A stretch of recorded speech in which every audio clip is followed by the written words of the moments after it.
Театр журналисты нинди булырга тиеш. Тинчурин театры Татарстан мәдәният министрлыгы белән берлектә милли драматургия һәм театр журналистикасы буенча беренче алкыш театраль лаборатория семинары оештыра. Дәресләрдә спектакльләрне дөрес анализлау өйрәтеләчәк. Лаборатория 26-сыннан алып 29 апрельгә кадәр Тинчурин театрында уза. Әзерлек мизгелләрен хәбәрчебез күреп кайтты. Лабораторияда соңгы мираж эскизының репетициялары бара. Авторы Мансур Гыляжев, режиссеры Лилия Ахметова. Спектакльнең язмышы семинарда катнашучы журналистларның дөрес бәяләвенә бәйле. Барлыгы 5 эскиз тәкъдим ителә. Алкыш коллаборацион театраль лаборатория семинарының максаты театр журналистларын әзерләү.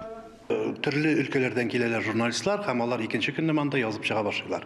Бардым, карадым, күрдем, монсы ошады, монсы ошамады. Инде ул кайбер журналистлар үзләрен күп белгәнлекләрен күрсәтәселәр киләме белмим.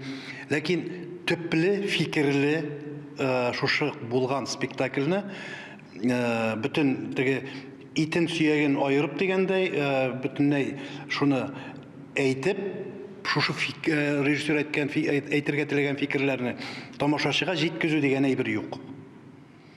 Шуңа күрә ул нәрсәдән килә? Ул белмәүдән килә. Театрның коммуникацион стратегиясе, фестивальләр эшен яктырту, арт тәнкыйтьнең заманча үсеш традициялары. Лекция уку өчен Мәскәү, Питер, Пермь шәһәрләреннән килгән мәртәбәле режиссерлар, тәнкыйтьчеләр, алтын битлек милли театраль премиясе ияләре чакырылган. Лаборатория лекцияларын тыңлаган журналистларга дәүләт сертификатлары тапшырыла.